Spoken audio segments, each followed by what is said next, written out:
everyone. My name's Nimris. I'm one of the UKRST events and engagement leads. Thank you all for joining our first webinar of the series, How to Get into Radiology. Today I'm joined by one of the other event and engagement leads, Sadaf. Imtiaz, and I'm also joined by Louisa, Ross, and Aditi. They are our the UKRST coordinators. Before we start, I'd just like to go through some housekeeping rules, if that's okay. So if all participants can keep their mics and their cameras off, and if you have any questions at all, please just pop it into the chat and we'll get to them. If we can't answer them ourselves, we'll get the speaker to answer them at the very end. And also, if you could please fill out that feedback at the end that we'll post at the end, please. It will really help our speaker. So now I'd like to introduce our speaker, Dr. Munir Master. He's one of the current ST1s in the Northwest Deanery.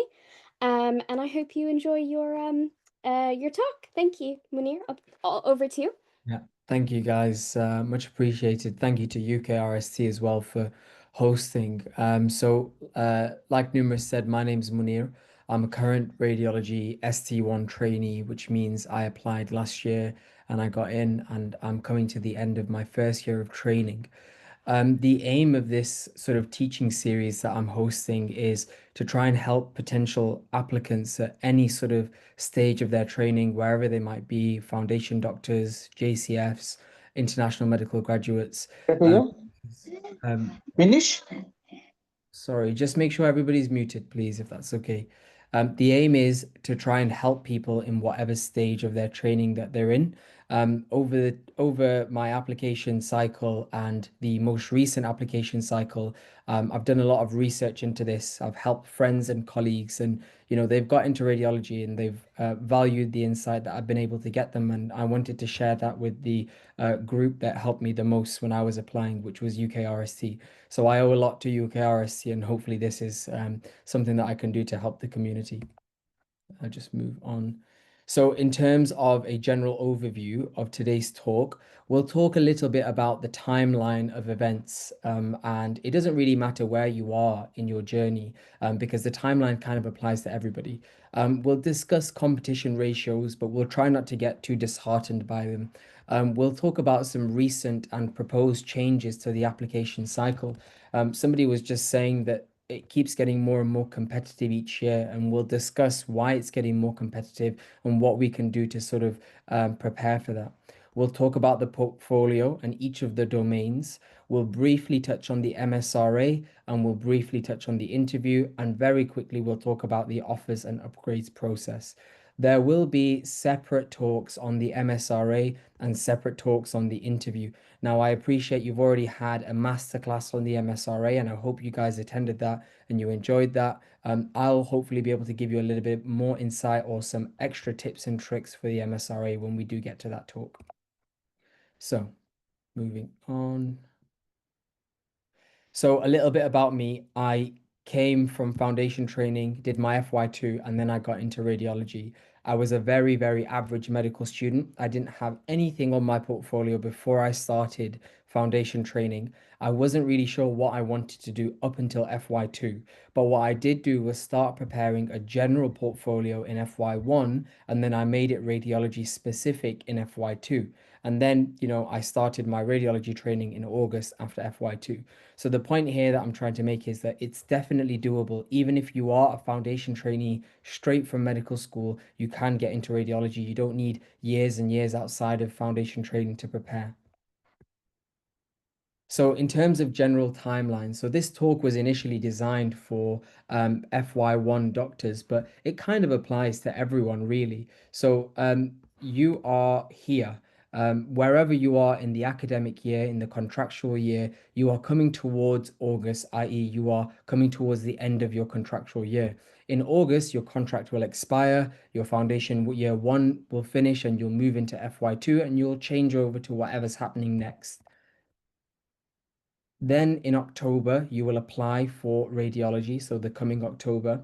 And then in the coming November, which is only a few months away, that is the time where you need to have all of your projects finalized and completed for your portfolio. But you don't necessarily have to have all the evidence for it completed just yet.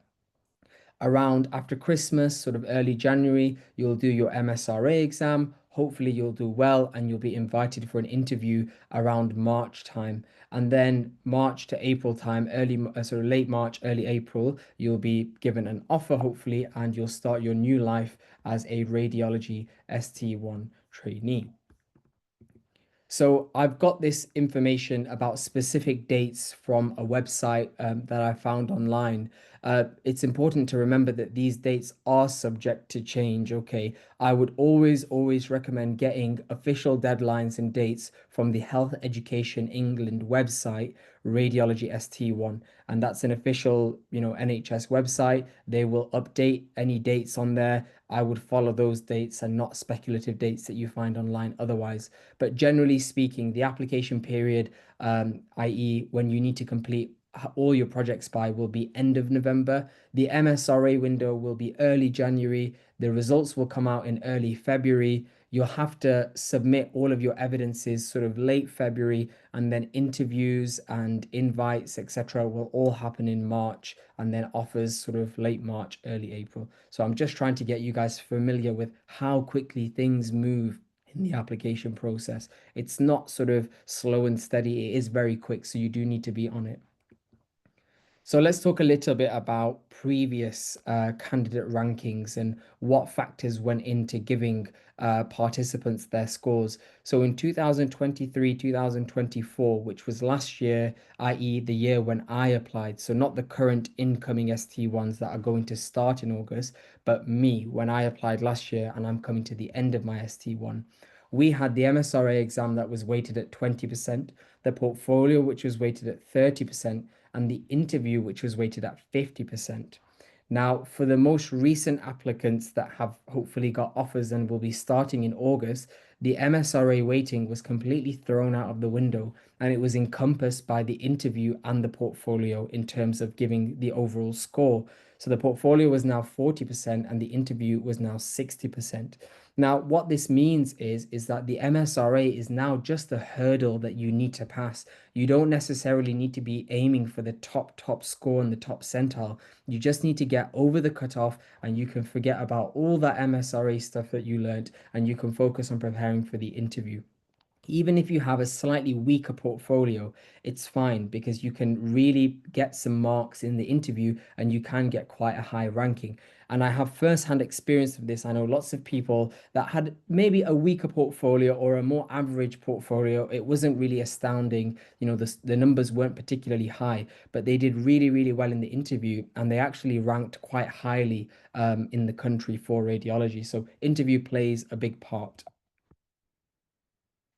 We'll talk a little bit about competition ratios. I put this graph on here because I want to draw your attention to this green line here, which is the number of applicants. And you can see it's almost exponentially increased over time. But the number of posts that are available and the number of people that have been interviewed generally stays about the same. Now, what this means is that I don't want you to be disheartened when you see competition ratios of 12 to 1 or 13 to 1, etc., because that doesn't necessarily reflect the true competition ratio. In reality, if you've been given an interview, you have about a 2 in 1 chance of getting an offer for radiology because the number of posts have been roughly around 300 each year, and the number of interviews stays the same, roughly around 600 each year. So it's a pretty fair playing field once you've got an interview. I've got some numerical representations of the competition ratios, but again, I don't want you to be disheartened by these crazily inflated competition ratios. Lots of people, yourself, you might be applying to multiple different specialties, which really inflates these numbers. But generally speaking, the top 850 MSRA takers will be shortlisted. Out of those, 600 people will be offered interviews and 300 people will be offered a post from the people that have been interviewed. Okay, so it's roughly a 2 to 1 ratio once you've got an interview. So let's talk about recent changes to the application process and proposed changes to the application process. So in the past, the MSRA had been downgraded in its weighting, and now it's obviously completely scrapped in its weighting. And for my year, which was last year when I applied, there was a new clinical prioritization station that was introduced to the interview, and that was quite a shock. For the most recent applicants that applied that will be starting in August coming, they had no waiting for the MSRA, as we've discussed. And some people reported anecdotally that the clinical prioritization stations were harder when compared to my interview cycle. The proposed changes from the RCR and on Health Education England website is reducing the number of domains in the portfolio from seven, which is currently, to five. Okay. They want to consider merging teaching and training domain with the formal teaching qualifications domain. And we'll talk about this when we go through each of the domains. They are also considering removing the prizes and awards domain, and they may introduce a portfolio station at interview. Now, I should say that these are official proposed changes on the official website, but that doesn't necessarily mean that this will definitely happen. But if the Royal College of Radiologists and Health Education England are both saying the same thing, this is definitely something that you should be anticipating if you are thinking of applying in the coming cycle. Now, I thought to myself that that's not enough. It's very vague and it's not fair on the candidates to be given this proposed vague information. So I did a bit of research and I did a bit of digging. And what I found was a BMJ article online that talked about changes to the radiology interview and application process. Now, this article was dated in 2016, so quite a long time ago. And people were stressing about all these different changes to the application process, what could be included in the interview. And the things that were included in the interview included a clinical prioritization station, a report critique station, image interpretation stations, and research critique stations. And this was in 2016. And they've only just started to bring some of these changes in now in 2024, 2025. So I would have a high suspicion that these are also things that the Royal College of Radiologists may consider, but they are speculative. So let's talk about the portfolio. I'll go through a general summary of what scores what in each domain. The domains that I've highlighted here in red, teaching and training, formal teaching qualifications, these are the ones that are being proposed to be merged together. I can't tell you what points will be given for what. That's, confidential information from the Royal College of Radiologists. And finally, they propose removing the prizes and awards domain. But let's break each one down and let's talk about what happens in each of the points. I want to give a disclaimer. I'm not affiliated with Health Education England. I have no connections to the Royal College of Radiologists. I am a radiology trainee that has done lots of research into the application process, and I'm hopefully giving you as many pearls of wisdom that I've accumulated throughout all of my research and my laborious travels getting through the application process and helping others through there as well. So I'll try to answer your questions as best I can. So the first domain is commitment to specialty, and every single specialty will have a version of commitment to specialty that's specific for their specialty. Surgeons have to get like a million assisted cases, and medics might have to do some procedures, and anesthetists might have to do something. For radiology, they want to see, have you actually engaged with the radiologist? That's what they want to see in commitment to specialty. So to get maximum points here, you have to have multiple, significant, and different radiology exposures. So what does that mean? For most people, that means two separate taster weeks in two different areas of radiology. That's for most people, i.e., if you're currently working in a hospital or you're a foundation trainee, that would translate to multiple, significant, and different radiology exposures. Okay. Now, if you've only managed to get one of those, or you've done a radiology elective, but you can't get a taster week, you might qualify for 6 points, one significant radiology exposure. 2 points are awarded for a 1+ day radiology course or conference. I can't give too much information about this. Maybe this would apply to somebody who's applying internationally, who maybe doesn't have any links with any local NHS hospitals, but does have some kind of engagement with a radiology service back home or internationally.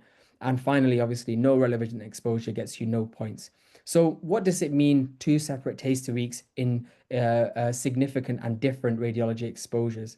So, significant exposure means at least 3 full days. It doesn't have to be a whole week, okay? So that's useful if you've got a limited amount of study leave. Meaningfully different exposures means that it needs to be done in two separate areas or services that radiology offers in that hospital or two separate hospitals. For example, you could do 3 days in diagnostic radiology where you shadow the radiologist looking at CT scans and ultrasound scans and MRI scans. And you might do 3 days in breast radiology, which is a completely separate service, or interventional radiology, which is also a different service. It operates differently. They have different pressures, they have different skill sets and different staff members that work there. And this would qualify as two separate different exposures, and that would get you the full 10 points. I would really stress that everybody who's really serious about applying for radiology should be aiming for these 10 points at the very, very least. In terms of what you would need to submit for evidence, letters that say you've done exactly what you've done, letters that match exactly what it says on the scoring matrix on the Health Education England website, any course certificates or project details that you've done for some of the sort of lower scoring categories. Now, if you are an FY1 right now and you're listening to this, go to your radiology department and ask how to organize a taster week, or speak to somebody that's already organized a taster week and try and organize it early. You can actually start to do taster weeks at the end of your FY1. If you're currently doing an FY3 or a JCF year and you haven't already got a taster week, now is the time to try and get in and get your taster week. It's around this time of year that everybody is trying to get their portfolio things signed off, and the radiology department is flooded with taster week people. So try and get in there early. If you can, try and get two different hospitals. That would give you a really broad experience of different departments, or try and get two sub departments within the same hospital. Find out what your hospital offers. Are you a tertiary breast service? Do you have a tertiary IR service? What sort of areas could you work in within your own local hospital to try and save you some time and save you some effort? You might just be in a district general hospital that has a small IR department but a large diagnostic department. That's also absolutely fine. You could do 2 days in diagnostic, 1 day in intervention, and do the exact same thing for your next taste a week. That would qualify for two distinct experiences. You just have to get a letter signed that says you did exactly that. So the letter must be worded properly, and try and get a varied experience. It's not about getting the 10 points, really. It's about getting a broad experience of radiology. Talk to the registrars and talk to the consultants.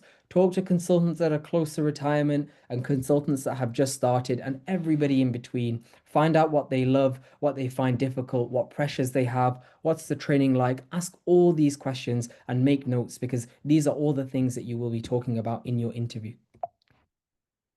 Moving on to the next domain, leadership and management. And I will start by saying, don't worry if you can't get these points. I get so many messages to say, I'm not an international NHS manager. I won't get these maximum points. Is that okay? That's absolutely fine. No one's expecting you to have some sort of national or international managerial role. So I will quickly go through the top points. If you have a national radiology related leadership role, national meaning more than one region of the UK, you get 7 points. For example, that might mean UK RST. I can't say for definite because I've never spoken to somebody that's used UK RST on their application. If you have a national non-radiology related healthcare leadership role, so that might be, for example, BMA rep for the UK, or foundation year rep, or some kind of representative on a national level, you get 5 points. Or if you have a radiology related leadership role locally or regionally, i.e., within your own hospital or within your own deanery, you get 5 points. Now, think about what's easier here. Is it easier to have a national leadership role, or is it easier to have a local leadership role? I would personally say local leadership roles are less effort and less commitment and less time. If it's radiology related, you get the same amount of points as somebody who has a national non-radiology related role. So try and think smart about what you're applying for and how much effort you're putting into these things. In terms of the lower amount of points, if you have a national role that is not related to healthcare, for example, you might be a scout leader for England or something like that, then you get 3 points. Or if you have a local healthcare related role that's not radiology based, you get 3 points. And finally, if you have a local non-healthcare leadership role, you get 2 points. An example of that might be you might be a counselor for your local region. You might manage, you might manage sort of like volunteers at the local care home or something to that extent. You would get 2 points for that. It's important to remember the caveats. Roles must be 6 months or more, as per HEE website. National means UK wide, more than one region. Local means your hospital, your university, or any associated sister hospitals and universities within that area. Roles outside of healthcare, we already discussed charities, arts, sports, etc. Some people do some amazing things, and they should definitely get points for that. In terms of what you would need to submit for evidence, as you might imagine, a letter from the chairman, some kind of meeting attendance document, some kind of confirmation to say that you do exactly what you say you do. So moving on to the next domain, teaching and training. Now, this is a domain that I would also recommend that you should try and aim for maximum points. When I applied, the maximum points for this domain was 10 points. So it was a real steal. And I think they've kind of realized that everybody was getting 10 points. To make it more competitive, they've reduced these scoring domains. So people are getting less points, which is a shame, really. Um, so let's talk about each of the categories. I'm going to focus on the top one, a major contribution to a national or international teaching program. What does major contribution mean?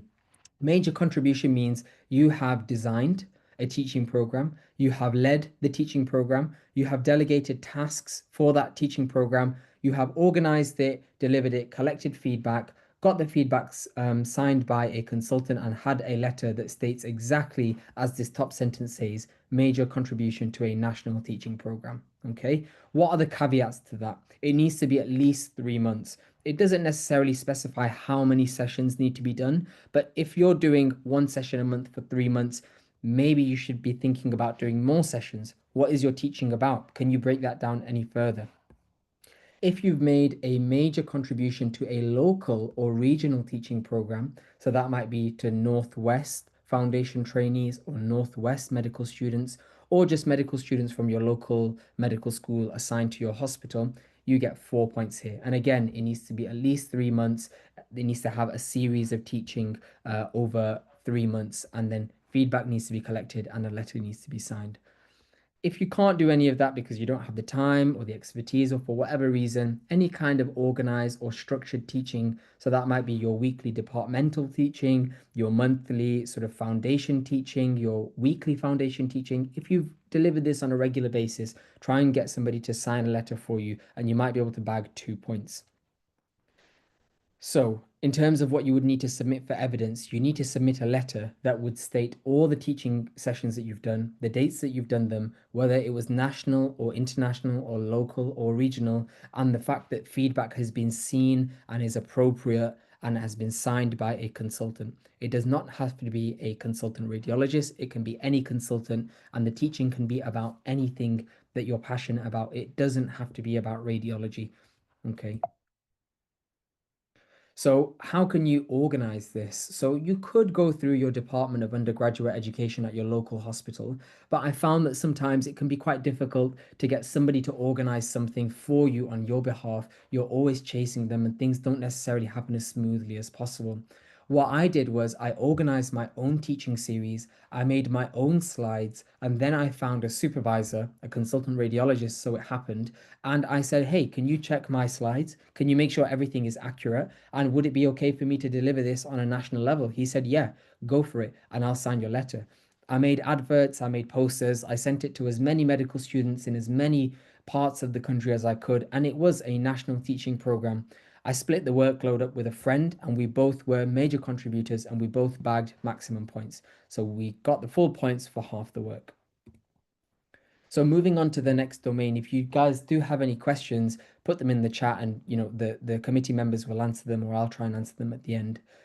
formal teaching qualifications. So remember, this was something that they were planning to combine with another portfolio station, but I will quickly whiz past this. If you have a master's level teaching qualification, either before medicine or after medicine, you get 5 points. Nobody's expecting you to go and get a master's in the next couple of months, so don't worry if you don't have these points. PG certs and PG dips, etc., they will get you 4 points. But remember, these cost money, these take time. Sometimes they can be 9 months all the way up until 18 months. So think about, do you have that time and can you give that financial sacrifice? The points that I would definitely recommend you guys get is having some kind of other teaching course for minimum of 2 days. Okay, so this is quite common across multiple specialties. Courses like Oxford Teach the Teacher or Train the Trainer, these are available for a fee. These fees are usually you can get the money back on your study budget as well, so it's not necessarily any cost to you. In terms of what you would need to give for evidence, obviously, if you have a degree, you need to give a degree certificate. If you do a teaching course, you will get a certificate.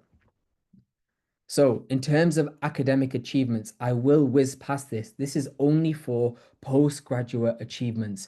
Intercalations, unfortunately, don't count. So, having a PhD, an MD, and MRes, you're already a big dog. So, you're going to get 5 points for that. Okay. But what can the rest of us get? The people that haven't had lots of time before or after medicine to get all of these degrees? Well, you can have a first author publication relating to radiology for 4 points, and that would get you 4 points, and that's probably the maximum that a lot of people will get within this domain.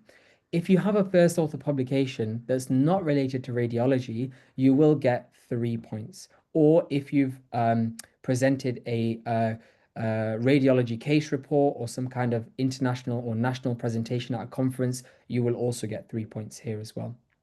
Any publication that you've done that's not as first author, so you've just helped out, you'll get 2 points for, or a non-radiology based case report, 2 points, or a national or international presentation that's not related to radiology, you will get 2 points. So 2 points is for all the stuff that's not radiology based. And then finally, any kind of poster or oral presentation or involvement in a research team like an elective or a summer school or a project, you'll get 1 point for. What do you need to give for evidence? As you might expect, you need to give your PubMed IDs for any research papers, degree certificates for any qualifications.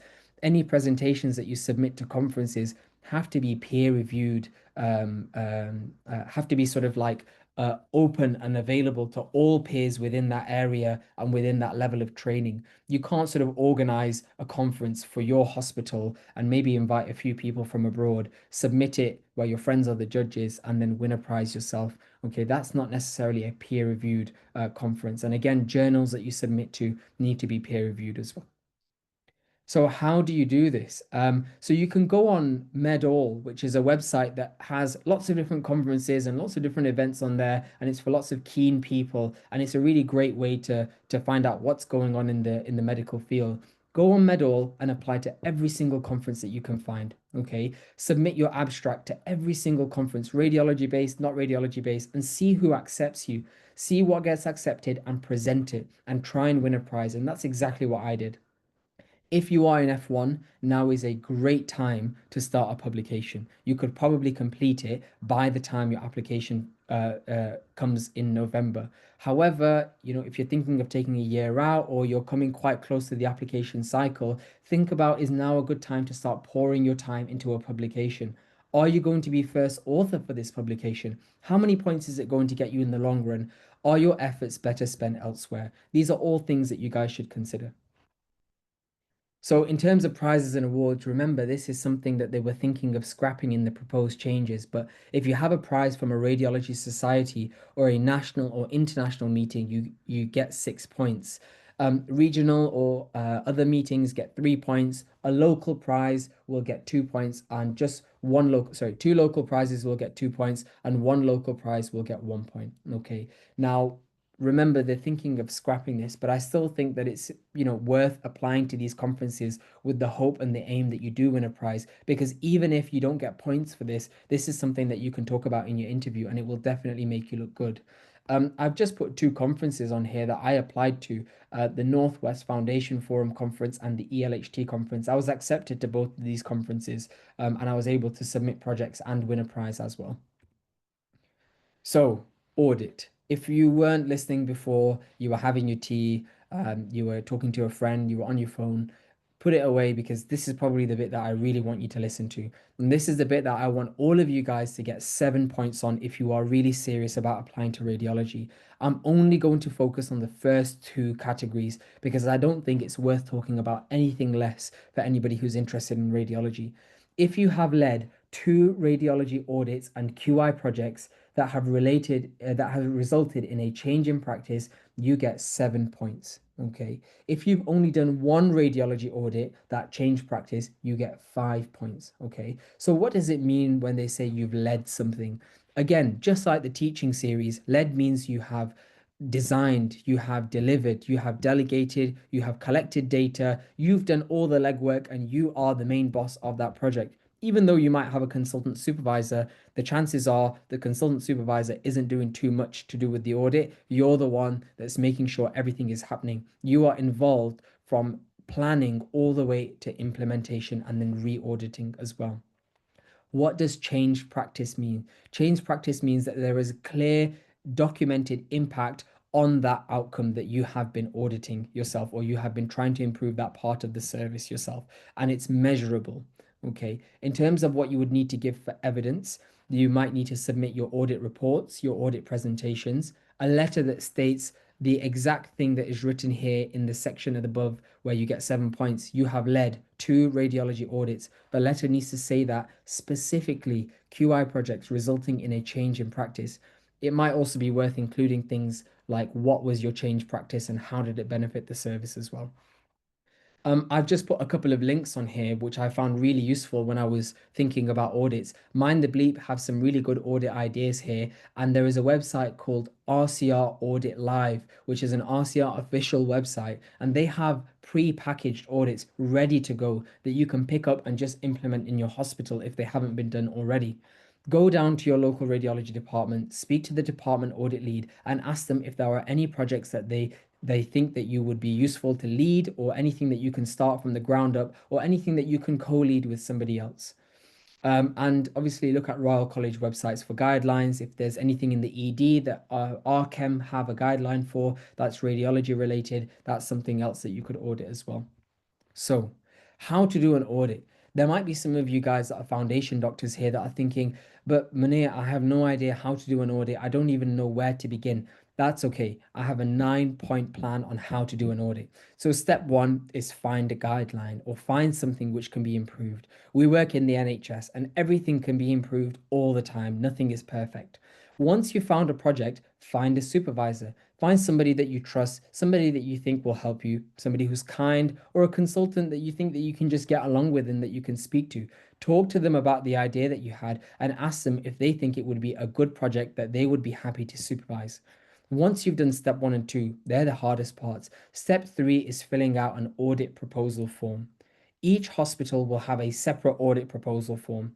On this form, it will say to you, what are your aims? What is the standard? What are you going to measure? How will you measure it? How will you change the service? And it's basically a step-by-step plan on how you're going to carry out your audit, and it will really help you think.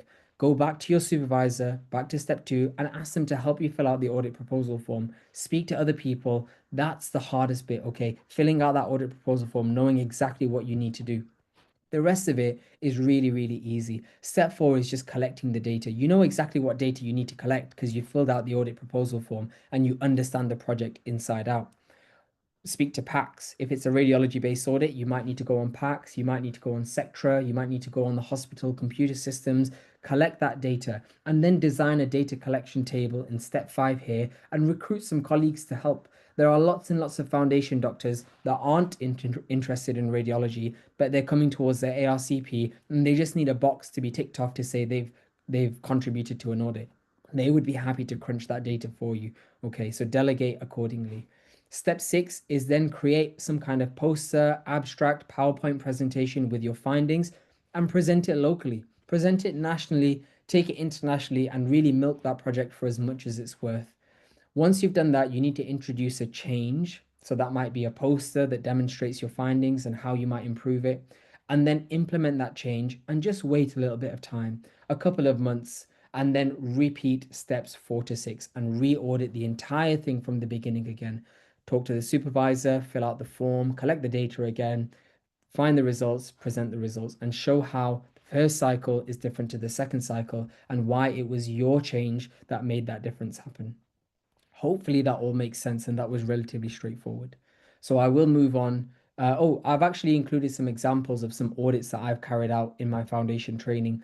I did an oxygen prescription compliance audit, VTE prescription compliance audit. These weren't radiology based. I did do a audit based on some RCR recommendations for scan requests. RCR really want A&E to put certain things in scans, especially for CT trauma scans, but you know what A&E are like. They'll just write trauma, please scan everything. So we audited that, we implemented a change, we did some teaching with A&E, and now our scan requests are much, much better. Um, RCR also recommend certain documentation guidelines for NG tubes and chest x-rays to confirm their positions. All of this information is available on RCR Audit Live. So go ahead and go and have a read of some of the projects that they have on there. So some top tips, and these are some things that I've mentioned before. Work smart, not hard, okay? You guys all have commitments, you have rotas, you have children, you have partners, you've got hobbies. You don't necessarily want to be spending every single waking minute of your life preparing for your portfolio. But as hopefully I've highlighted throughout this talk so far, you can definitely bag points for less work. Pairing up with a colleague, for example, and sharing that work, making sure that you are the lead on any projects to make sure that you get maximum points, making sure that you're first author so that you get maximum points. These are ways that you can work smart, not hard.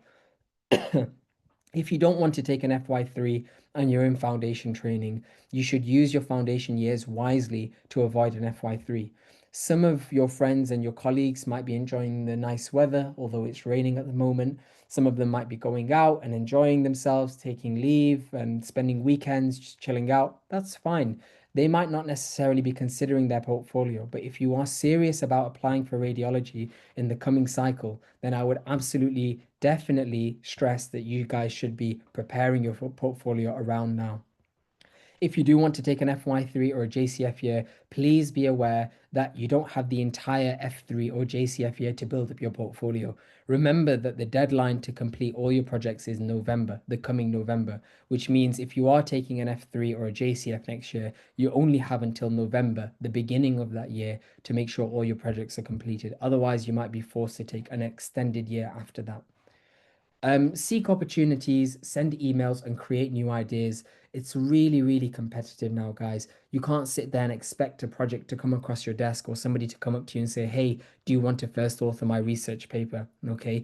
If you seek opportunities, you speak to consultants, you show people that you are keen and you are competent, they will come to you with opportunities, okay, because they know that you can get the job done. Collaborate with colleagues and share that workload. Find a buddy that wants to do radiology and split that workload evenly down the middle. You can have co-first authors, co-leads, co-everything between two people, maybe even three people in some instances, and you can share that workload and everybody can get maximum points.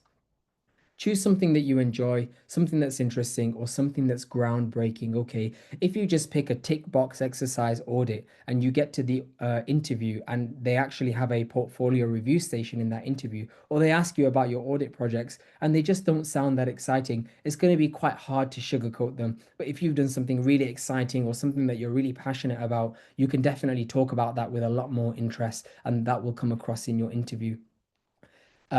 Look after yourselves as well. Well-being is really, really important, and really, really don't sleep on the MSRA exam. We have another talk coming up specifically about MSRA, and I will touch upon it today, but I want you guys to really, really think about this MSRA exam. It's a cutoff, it's a hurdle. It's not radiology based. It's got nothing to do with your clinical acumen as a radiologist. It's just a number that you need to get past, and then you can forget about it for the rest of your life. And hopefully you can look back and you can say, I'm glad I spent all my months preparing for that MSRA exam, learning about contraceptive rules and all sorts of nonsense so that I could get into radiology. Okay. Some points in red that I wanted to stress here. Portfolio points are subject to change, so I would always recommend you over prepare. If you don't get in this year and your portfolio is tailored to that year's application cycle, you might need to do even a little bit more for the next cycle. Okay. If there is a portfolio station in the interview, if you have more meaningful projects, you will sound a lot better. So think about what you include in your portfolio. Again, the portfolio station and the portfolio review is subjectively marked, okay? Reviewers, consultants from the RCR will look at what you have and they will decide whether or not it matches up to what's on the criteria. And the removal of the prizes domain might actually be beneficial for a lot of you guys. If you've come from foundation training or you don't have much experience after foundation training and you've not been able to get any prizes, removing that domain might mean that you're on a more equal footing with everybody else. So I just wanted to talk a little bit about deadlines and evidences because this is a point of confusion for lots of applicants. Okay, you have until the coming November, mid to end November, to make sure that all of your projects are complete.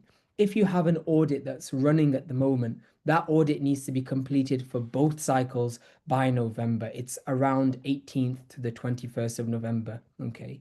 You don't necessarily have to have a letter. You don't necessarily have to have your presentation ready. You don't even have to have it presented at your local conference, but you need to have that project completed by that November deadline. In early February, if you are invited to submit your evidences and your letters, that's when you need to have all your letters signed. Now, if you can imagine leaving it all the way until January, where you've just done your MSRA exam, then you get invited to submit all your evidences and you're frantically emailing all the consultants to say, hey, please, can you sign a letter to say that I did that audit project all the way in November, but they're on leave for 4 months. They're traveling the world while you're there getting an automated reply. So get your evidences sorted out early, and the deadline to submit those is in early February.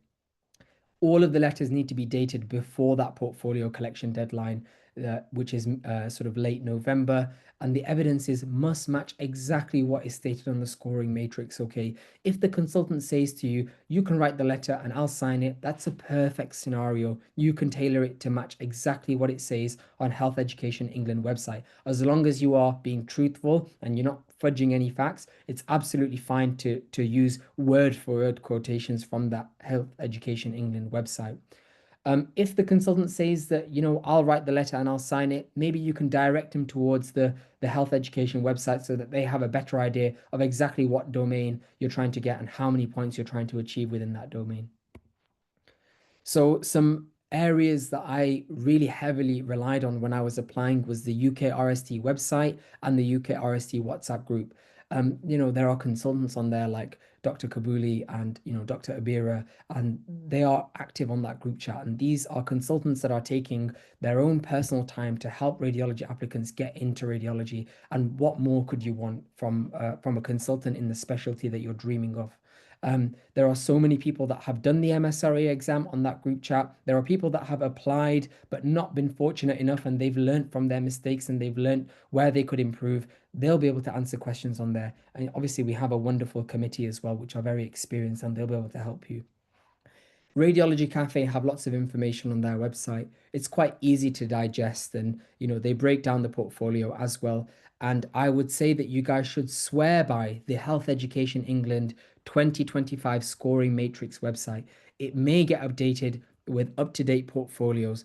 Don't trust websites like Radiology Cafe and MediBuddy to update things as soon as they are out. Look at that Health Education England website, memorize the criteria on there, and make sure your letters are worded exactly how it says on their website. So we will take a really, really short break. And if there are any pressing or burning questions that the committee members have identified, I'm happy to answer them now, or I can power through and we can answer them at the end.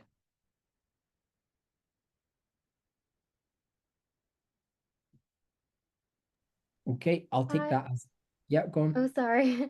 There's a few questions, but you can answer them at the end if you prefer.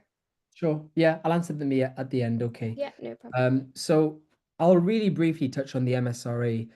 because I have a separate talk on the MSRA. It requires at least an hour to talk about exactly how to prepare. But it's just like medical school finals, okay? So if you're quite far out from your medical school finals, it's been a couple of years, maybe think about spending more time preparing for the MSRA. The structure of the question is really short stem with some single best answers, and it's separated by sort of modality, sort of by body parts. You'll get some gastro questions, resp questions, gynae questions, etc. It's very much factual recall. Even though the website says it's testing clinical application of knowledge, I found my experience to be pattern recognition of symptoms, investigations, diagnoses, etc.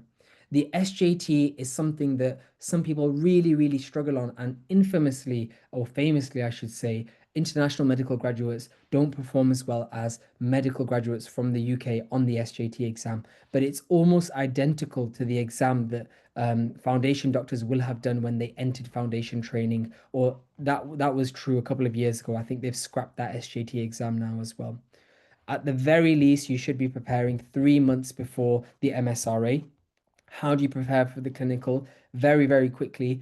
PassMed once, MCQ back once, PassMed for the second time, Samsung QBank if you have time. I'm going to keep it as brief as that. I'm sure lots of people have questions about how to prepare for the MSRA. I think we'll table those for the MSRA talk, but that's the structure that I used.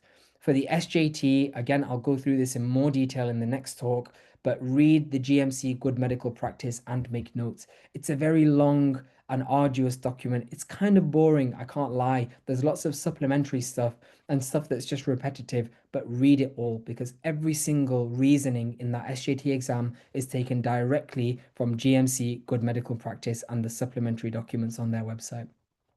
You can use question banks like MCQ Bank for the SJT. I wouldn't recommend PassMed. I also wouldn't recommend BMJ on exam or eMedica for the SJT. I didn't find their format for the SJT to be similar to the exam. I also didn't find their clinical reasoning to be too similar to the exam as well. But be very wary about using external resources for the SJT exam. It is completely reliant on the subjective interpretation of the reasoning from the people that have made the questions. Nothing is official except for the official mocks on the MSRA website and the UKPFO website. They are the official reasonings. They are the reasonings that you should be basing all of your reasoning off, and then anything extra you can take from question banks. There's one clinical paper, there's one SJT paper. It's usually done on a rainy day in some random test center where you're already feeling quite stressed. And it's not weighted, as we already discussed, it's just a cutoff as well. So really quickly about the interview as well. So for my year 23 to 24, it was introduced a clinical prioritization station and we had a specialty skills station and a Pearson specification station. If you don't know what any of these things mean, don't worry about it. Let's focus on what we're on here today, which is the portfolio and application itself. I have a separate talk on interviews. The most the proposed changes suggest that there could be a clinical prioritization station, a specialty skills station, Pearson specification station, and potentially a portfolio review or some kind of imaging review or report critiquing as well. So these are just things to have in the back of your mind to start thinking about if you are serious about radiology. But again, we have to await further guidance, official guidance. Um, this is just a short slide on offers and upgrades process. I put dates and stuff in here, but we're not going to go into the nitty gritty. Essentially, if you get given an offer for radiology and you are lucky enough to get an offer, you can either reject that offer and that closes your application for radiology for that round. You can either accept that offer as it is in that location, and congratulations, you'll be starting radiology in August. You can decide to accept that offer with upgrades. So maybe you didn't get the location that you were hoping for, you got something lower down on your rank. If somebody who got a location that was higher up on your rank decides to not take that post or they get upgraded, you get bumped up a slot. But if you decide, oh, actually, I don't like that slot that I got bumped up to, you cannot go back to the slot below. Okay, you have to accept that one or you reject it. And also you have 48 hours to action an offer, otherwise it gets automatically rejected. So this is my favorite slide, okay? And this is the last slide, I think. It's my favorite slide because I get to talk about why radiology is such a wonderful specialty. This is where I am. I'm an ST1. Next year, I'll be an ST2. I am a baby reg, okay? People come up to me and say, "Hey, it's okay. You missed this massive gaping cancer in the middle of the abdomen, but it's okay because you're an ST1 or you're an ST2. It's okay if you don't know how to do this, if you've not reported this, just have a go. You're an ST1 or an ST2. What more could you want from a job where people are allowing you to take a risk-free attempt at reporting something and you get direct one-to-one feedback from that by reading the report and maybe even going through the scan with somebody?" Then your baby teeth fall out and you start to get those big goofy front teeth and you're an ST3. You realize that you have on calls. You realize that you actually know more than you think. You've got a couple of exams this year and you're starting to feel a little bit better about yourself and realize what the job is all about. At this point, you might decide to go into something really competitive like pediatrics, vascular intervention radiology, and you might be asked to do an interview. In the interview, they'll look at your case logs, they'll look at what kind of background reading you've done, what does your portfolio look like, have you demonstrated that you're actually interested in this subspecialty? Then when you get to ST4, your jawline comes in, you're starting to become a senior reg. People talk about you as a senior registrar. Consultants really trust you to be on acute CT by yourself, really, and you might be able to finalize reports yourself if you've passed the correct exams. And then you get to ST5 and you finally got a bid. You were really excited to get to ST5. You've decided what hospital you want to work in. You're friendly with all the consultants there. You're so excited to become a consultant. And this is where the real journey begins. These 5 years I've heard will go by really, really quickly, and you'll love every single moment of them, but you'll love all the years as a consultant after that. What could you do? You could do anything. You can go into private reporting. You can go into education. You could just be a salaried consultant and gain some experience. You could work in your department and become a leader. Or you could go abroad, get on a plane, go to somewhere way sunnier than the United Kingdom and report from the comfort of a beach or something. So just some final points, okay? Radiology is such a good career choice. I wasn't really sure what I wanted to do. I got interviews for lots of different specialties, and the more I learned about radiology, the more I realized this is an actual no-brainer. It's an actual gem of medical specialties. There's teaching, learning, financial opportunities, work-life balance. Even though getting in is really, really hard, even it might be your second, third, fourth attempt, keep trying. This is definitely worth the hard work. The exams are hard, getting in is hard. Being a consultant is hard, but it's 100% worth it. And I'm sure, if you speak to any of the consultants, they will agree with you as well. Just a small plug for the rest of the talks. I've not got confirmed dates for the rest of the talks yet. They will come closer to the time. I'm hoping to do an MSRA talk in August, another portfolio talk in September, which will be a lot closer to the deadline. So maybe we can refine that talk and you guys can ask some specific questions and I can bring some examples. In December, we'll talk a little bit about the interviews and maybe we could touch again on the MSRA because it's around the time of the MSRA. And then in February, you will do a proper interview webinar where we can get into the nitty-gritty of the interviews as well. So that's the end of my presentation. Hopefully that went on longer than I expected, but we do have some time for questions if the committee are happy to go through some questions. Thank you so much, Munir. That was so helpful. Welcome. We just have a few questions. So one of the questions is, will nuclear medicine audits involving imaging be considered as radiology related audits? Yeah, 100%. Yeah, nuclear medicine is an imaging modality within radiology, so of course it would be considered, yeah. Lovely. And someone said, I'm currently involved in helping to deliver regional radiology teaching series. However, I'm not the main person that's organized it. How many points would that qualify for? So you would just be a contributor to a national or regional teaching series. So I can't remember exactly how many points it would qualify for. I can actually just put up my presentation again. One sec. Uh, Thank you. no worries.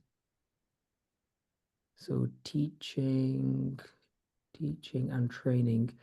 Um, so that would only qualify for 4 points. If you can word the letter correctly to say that you, even though you've not been the lead for it, you have still made a major contribution. Maybe you've done three sessions out of nine. That would qualify for a major contribution as long as the person who's supervising that, the consultant, is happy to sign a letter and the rest of the team members are happy to agree that you did a major contribution. If you've only done a one-off session here and there, maybe it would qualify for 2 points. Okay. Lovely, thank you. And then does the evidence needed for the audit need to include the consultant's signature and their GMC number? Yes, it needs to include their full name, their signature, the date, and their GMC number. Okay.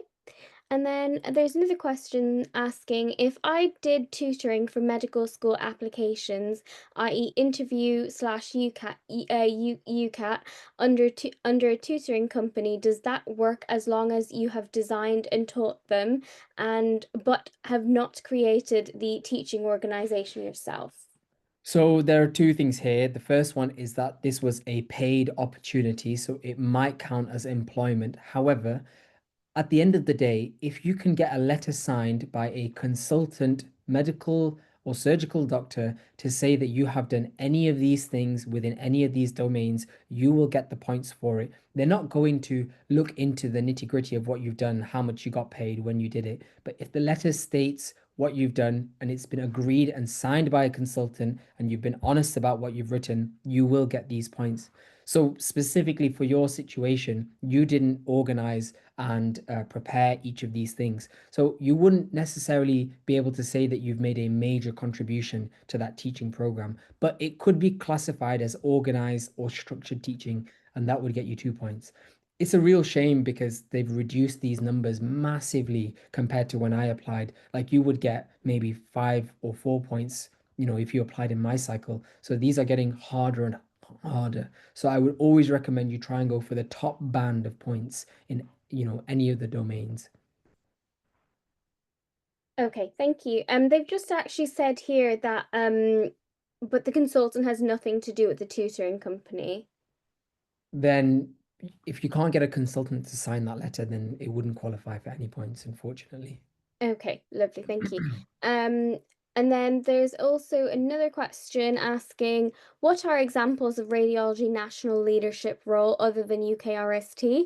I'm struggling to find things to apply to. Have looked on RCR, BSIR, and other organizations, but they have no roles for FY1s.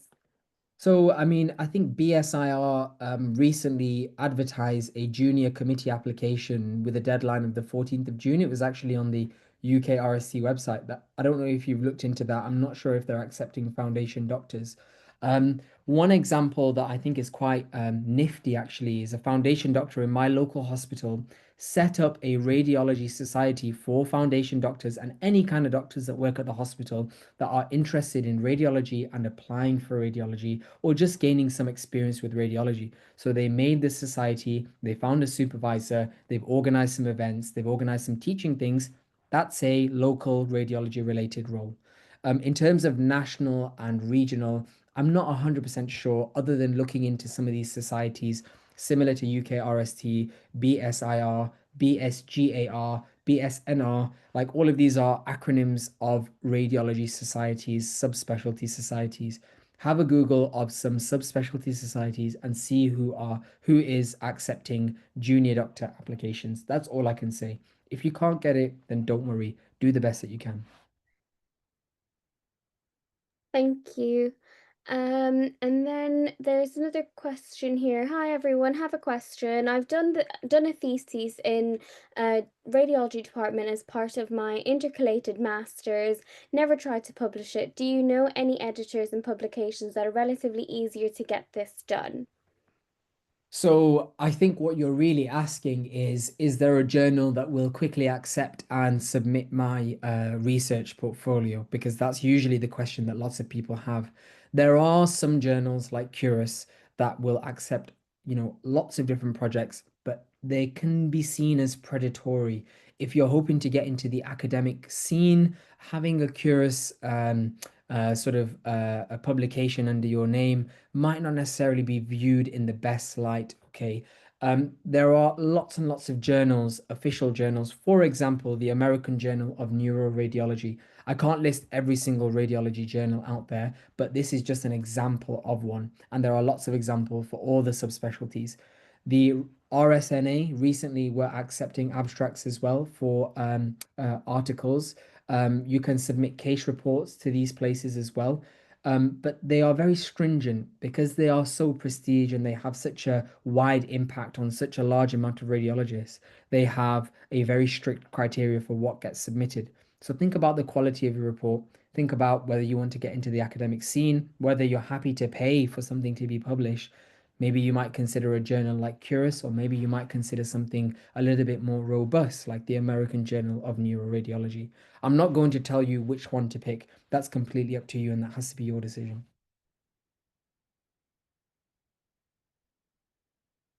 Thank you. And then there's another question here. I've a year of teaching experience of medical students as a demonstrator in medical school in Pakistan. How many points can I get for it? So, if you can get a letter signed by a consultant in Pakistan that says that you have been doing national teaching and you've been a major contributor, you should be able to get maximum points. It doesn't matter whether it's been done abroad, if it's been signed by a consultant in that area, it should be okay. If you wanted to double ensure that you get these points, what you could also do is find a consultant in the UK, show them all the evidence of your demonstrating job in Pakistan and show them the feedback, show them the letter from your consultant, maybe put them in touch with the consultant in Pakistan to verify and get them to countersign the letter as well to say that they are happy and that they agree. That should really secure maximum points. If you only did something at a local level in Pakistan, you can only get local level points, regardless of whether it's done here or in Pakistan. Thank you very much. So then there's another one here. If someone did their taster weeks for previous cycle, do they repeat their taster weeks for upcoming cycles? So that's a very good question. Technically, no, you shouldn't need to redo your taster weeks. If you did them about 3 years ago, I would say it's probably in your best interest to redo the taster weeks, simply because things will have changed and it's been a long time since that experience, which means you might not be able to recall things correctly when you do come to an interview and you do reflect on that taster week. But if you did it last year and you're reapplying this year, hopefully you should just be able to submit that same letter and it should still apply as well. Thank you. Um, I've been helping, sorry, there's another one here. Um, I've been helping nurses to understand NMC guidelines with the Sri Lankan Teaching Academy. Would that be counted as a national or regional thing?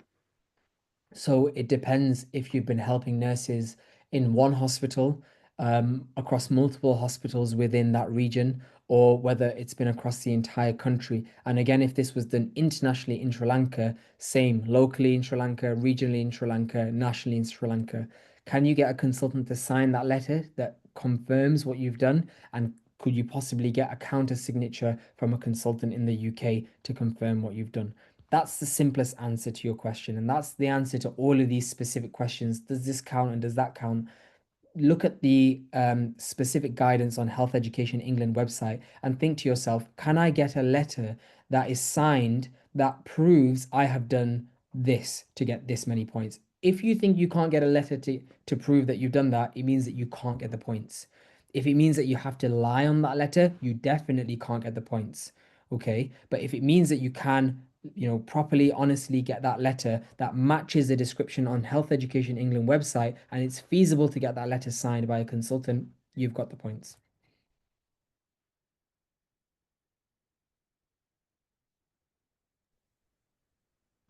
Um, Sorry. So if you are an IMG and have a break of over 2 years and almost 2 years of JCF work experience, but you before you apply, but just the basic portfolio, would that be questioned? So when you do apply on for the radiology application via Oriel, you are expected to input all of your employment history, and it needs to be put in a chronological order. So you would put foundation year one, foundation year two, JCF year one, JCF year two. In your instance, you would have 2 years of a gap up until that date of the application. And there is a section on that application where you will need to essentially talk about what you have done, why there was a gap in training. Was it for health reasons? Was it for childcare? Was it for etc., etc., etc.? And that would be on an application by application basis. I can't give you an answer as to whether your specific situation would be okay. Okay, thank you. I think that's all we have time for at the moment. If anyone else has any questions, you can just put it in the chat and we'll answer them in the chat. And I'm sure Dr. Master will be happy to answer them. Yeah. Um, I'm happy to stick around for maybe another 10 minutes if anybody does have any questions, but thank you all for listening. I do appreciate it, and I hope to see you in the next talk, which I think will be on the MSRA exam in August. We'll do that talk in August. Thank you so much, guys. Thank you everyone for attending. If you could all fill out the feedback form for Dr. Master, it would really help him and us as well. Thank you so much. Thank you, and hope to see you all in the next webinar. Thank you. Thanks.